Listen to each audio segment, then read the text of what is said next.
Life में ऐसे moments आते हैं जब आपको रियलाइज होता है कि कुछ चीजें इंसान की समझ से बाहर हैं। श्याम बाबा की कृपा, वो कभी भी, कहीं भी और सबसे अनएक्सपेक्टेड तरीकों से आ सकती है।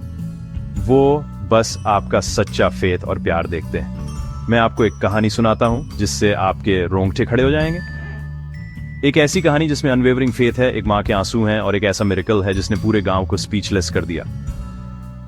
उत्तर प्रदेश के इटावा जिले में संगीता देवी नाम की एक औरत रहती थी। उसकी दुनिया छोटी सी थी। एक छोटा घर, पति राजमिस्त्री का काम करते थे, 2 बच्चे और सपने जो उसकी हालात से बड़े थे। उसका बड़ा बेटा विवेक सिर्फ 14 साल का था। वो उसका प्राइड और स्ट्रेंथ था। अपनी उम्र से कहीं ज्यादा समझदार, वो बिना शिकायत के अपनी जिम्मेदारियां निभाता था। संगीता का सबसे बड़ा सहारा श्याम बाबा के प्रति उसकी डिवोशन थी। हर सुबह बाबा की पूजा से शुरू होती, हर रात उनके भजन से खत्म होती। उसके शब्द घर में गूंजते थे, बाबा मेरे परिवार के रक्षक हैं, हमारे पास जो कुछ भी है वो सब उनकी ब्लेसिंग है। एक दोपहर जब विवेक स्कूल से साइकिल पर घर आ रहा था, फेट के कुछ और ही प्लान्स थे। सड़क खाली थी, सूरज तप रहा था। तभी अचानक एक तेज रफ्तार ट्रक बेकाबू होकर सीधे विवेक की साइकिल से टकरा गया। टक्कर इतनी जोरदार थी कि लोग भागकर बाहर आ गए।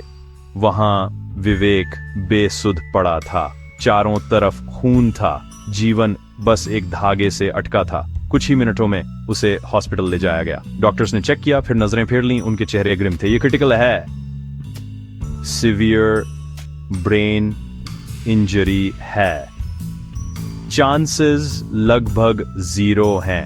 अगले 12 घंटे सब कुछ तय करेंगे। जब संगीता ने यह सुना तो उसकी दुनिया बिखर गई। आंसू रुक नहीं रहे थे, उसके पैर कांप रहे थे। लेकिन उस पहले शॉक के बाद उसने अपनी आंखें पोंछी, अपनी साड़ी के पल्लू में से बाबा की फोटो निकाली, उसे अपने माथे से लगाया और हॉस्पिटल के एक कोने में बैठ गई। उसने बाबा का नाम जपना शुरू कर दिया। उसकी आवाज मुश्किल से सुनाई दे रही थी, लेकिन उसमें फियर्स डिटर्मिनेशन थी। बाबा, आपने मुझे सब कुछ दिया, अब मेरे बच्चे को बचा लो। अगर आप चाहो तो मौत भी वापस लौट सकती है। वो सोई नहीं, उसने खाना नहीं खाया। पूरी रात वो प्रार्थना करती रही। उसका फेथ अनशेकेबल था। बार बार वो बुदबुदाती रही, आप हो ना बाबा, आप संभाल लोगे।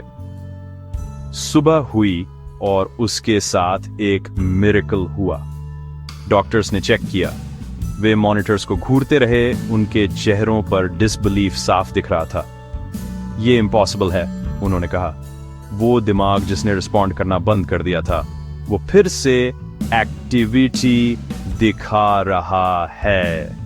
उन्होंने जल्दी से काम किया और सिर्फ 1 दिन में विवेक ने अपनी आंखें खोल दी।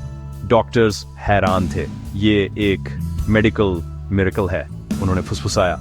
जब संगीता ने सुना तो उसने जमीन पर हाथ जोड़ ले। बाबा ने खुद मेरे बेटे को मुझे वापस कर दिया है, पाया। कुछ दिनों बाद जब विवेक ठीक हो रहा था, उसने अपनी माँ को कुछ इनक्रेडिबल बताया। माँ, जब मैं बेहोश था तो मुझे एक सपना आया, मैं अंधेरे में खो गया था, बहुत डरा हुआ था। तभी एक वॉरियर सफेद घोड़े पर आया। उसने नीले रंग के कपड़े पहने थे, उसके सिर पर मोर पंख का मुकुट था और उसके हाथ में एक भाला था। उसने मेरा हाथ पकड़ा और कहा, तुम्हारी माँ ने मुझे बुलाया है, चलो वापस चलते हैं। और मैं जाग गया। संगीता जानती थी वो और कोई नहीं बल्कि खुद खाटू श्याम जी थे। खबर पूरे गांव में फैल गई। लोग हर जगह से संगीता की कहानी सुनने आए। कुछ लोग जो बाबा को सिर्फ नाम से जानते थे, वे जीवन भर के लिए उनके डिवोटी बन गए।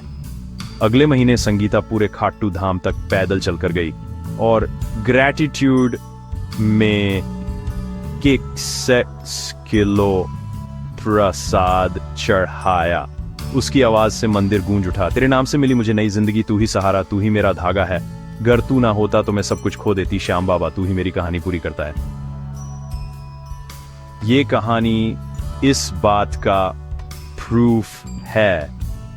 सच्चा फेथ दुनिया की किसी भी शक्ति से ज्यादा मजबूत होता है। जब आप सरेंडर करते हैं तो श्याम बाबा कभी नहीं छोड़ते। वो बस आपके दिल से एक सच्ची पुकार का इंतजार करते हैं, बाकी वो खुद संभाल लेते हैं। जय श्री श्याम। खाटू नरेश की